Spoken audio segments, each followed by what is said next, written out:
Welcome back to Villa Famiglia, everybody. It is Wednesday, August the 20th, and we are here to show you what the team has been up to for the last week. I can see we've got a little bit of gravel in the garage, so getting ready to pour a slab over there, it looks like. And there's a bunch of work that's happened inside. So let's stop thinking about and dreaming about what's happened in the last week, and let's go check it out. Let's go. One of the trades that has been doing a lot of work here over the last week and was here last week when we were here is Next Gen Technologies. They are supplying and installing all of the low voltage in this home. So we are going to have exhaustive control floor switches throughout the home. There's going to be audio visual. Here we can see in the ceiling, we've got the black rings in the ceiling or speaker rings, and you got the speaker wire running to those. So that's all going to be run through Control 4. They're going to be able to control pretty much everything to do with their home from their phone. So very, very cool stuff. And we'll continue to check in with them. And if you are actually thinking about doing any sort of home automation, sure would recommend them. Steve, Next Gen Technologies, great dude, great company, great service. We've got a rough-in for a TV that will be ultimately mounted here. So that's all ready to go. You're not seeing any sort of RG6 or coaxial cable brought to these locations anymore. Pretty much isn't used at all. So this is going to be Cat 6E, so lots of bandwidth to get data to the TV, rock and roll. This is ready to go for the fireplace that will be in here, and that'll be really exciting once that sucker goes in. Flipping behind Kyle over here, we've got more speakers in the kitchen over here. So right here will be a kitchen island, and this is going to be a big wraparound kitchen. Italian family, hence Villa Famiglia. Lots of cooking. That's going to be pretty cool. Very excited to see that come together. We were here last week and we were just talking about the low voltage wiring for the office because we believe that it's always a good idea to bring physical wire to any sort of computer desk or something like that.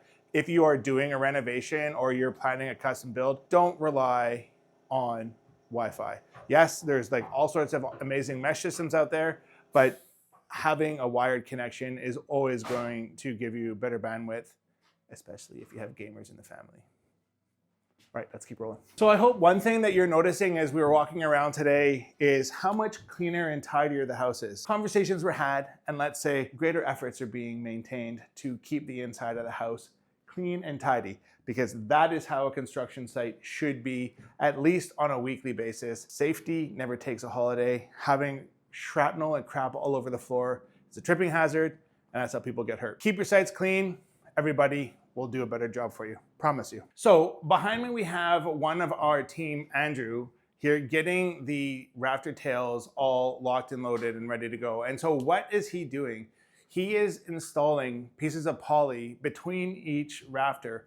Why? Because when we go to spray foam the attic, we need something for the spray foam to spray against. One of the concerns with spray foam is that sometimes it can unstick from the framing members, and therefore you lose your air tightness. So what we do here is we use Acoustiseal around the entire opening, and then when the spray foamers come, that spray foam is going to expand and it's going to push that poly into the Acoustiseal, therefore creating a perfectly airtight wrap in each of these rafter tails. It serves two purposes. We need to have something for the spray foam to get sprayed up against, and it helps to keep the home more airtight in the event that the spray foam decides to be uncooperative in the future. This is actually something I invented a while ago, and I think it just works totally awesome. We've used it on 3 or 4 projects now, and it's really effective. So if you're a builder or you're a client, you're thinking about how to go about doing this, this is what can be done. Now,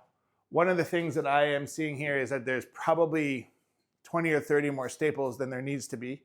So that's just what happens when you have somebody that's new to the trades learning how to do something. This is how we learn, and life is great. Realistically, you probably need 4 or 5 staples across the top, 1 or 2 on the sides, and 4 or 5 across the bottom. Boom, boom, boom, boom. Because at the end of the day, we're not worrying about ourselves applying the Acoustiseal and getting pressure between the poly and the Acoustiseal. The spray foam will do that in the future. If you have ever dealt with Acoustiseal, it is miserable. It's like ink. If you get like a little drip on your hand, it just goes everywhere. Stays soft, malleable, good to go. One might think that this is a window between a bedroom and a shower. they'd be wrong. What will happen is on the inside over here, there'll be drywall. So on this side, kind of where Kyle's holding the camera right now. And then on my side, we'll have dent shield come in through here, across the back and across the top. And this will all get tiled and it'll be pretty. I'm sure the designers have got some sort of cool inlay or something like that going on for the niche in here. And in almost all of our projects, our clients want a niche in a shower. And a niche is just simply something where there's an inset in the shower wall. So this shower wall doesn't just go floor to ceiling. There's, effectively a built-in shelf in the shower, and that's where, you would find your shampoo bottles and soap and that sort of thing. Niche on this side, wall on that side where the camera is. Let's go. So this is a newly invented vertical tub. So you can bathe in it standing up. Yeah, that's what this, no, I'm joking. This is a skirted tub. They're just on the front. There's nothing on the sides. This sucker is going to get taken from the location here, and it is going to come and be installed over here. Now, a Sprucehill pro tip on installing tubs.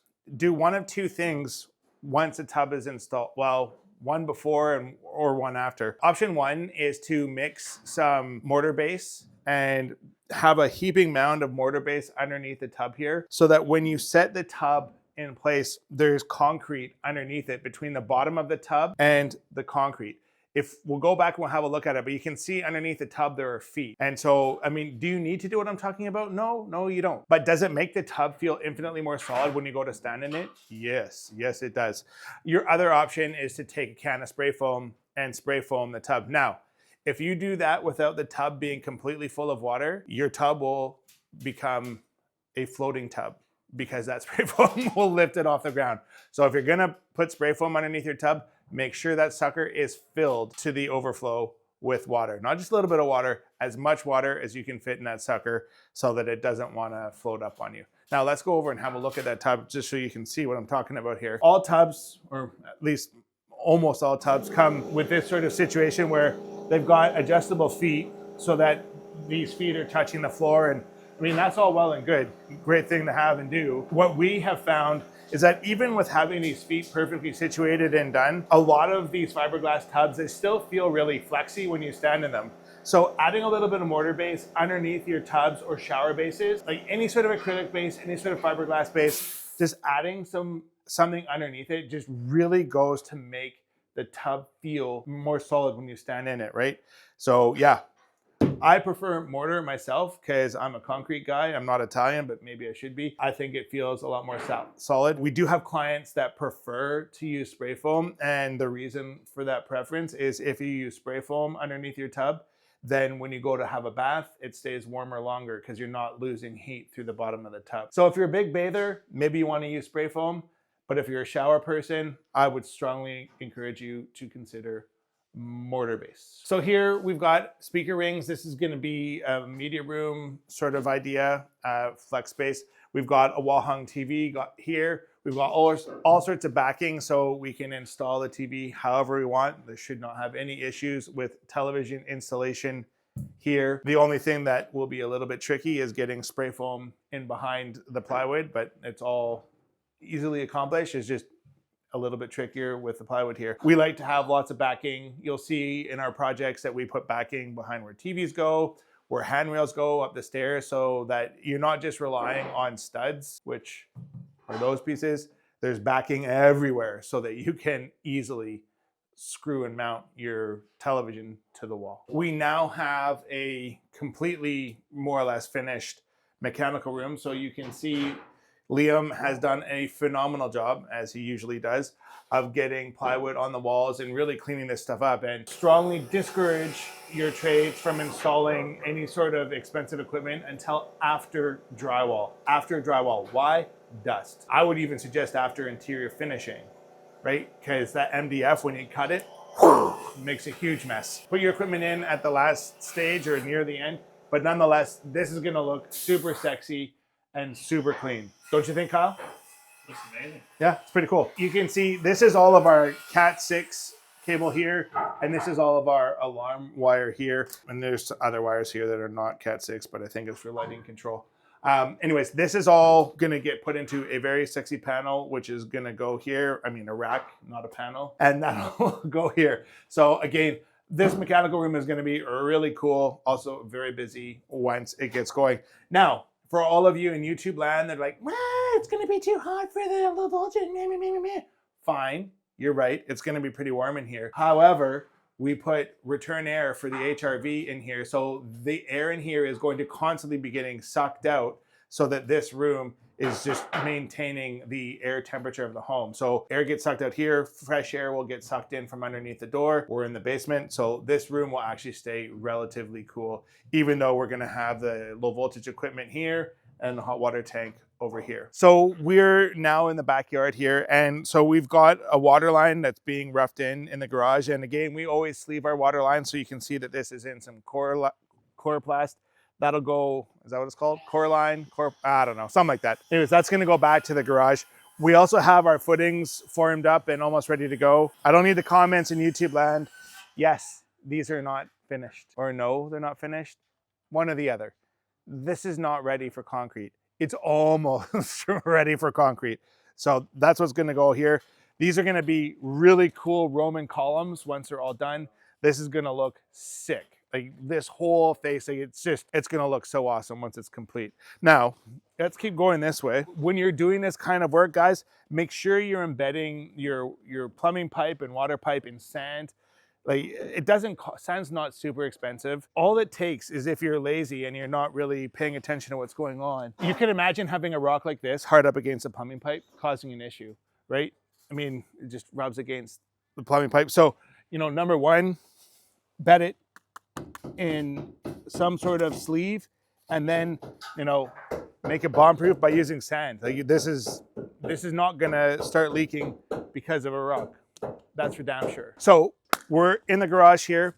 We have got gravel placed here. I can tell just by walking on it that it has yet to be tamped. This will need to get tamped with a plate tamper to make this a nice solid base. Again, you know, sand, gravel, whatever you want to put underneath it, but have something that is structural and free draining so that you don't have any issues under slab. That is how you get a garage slab done.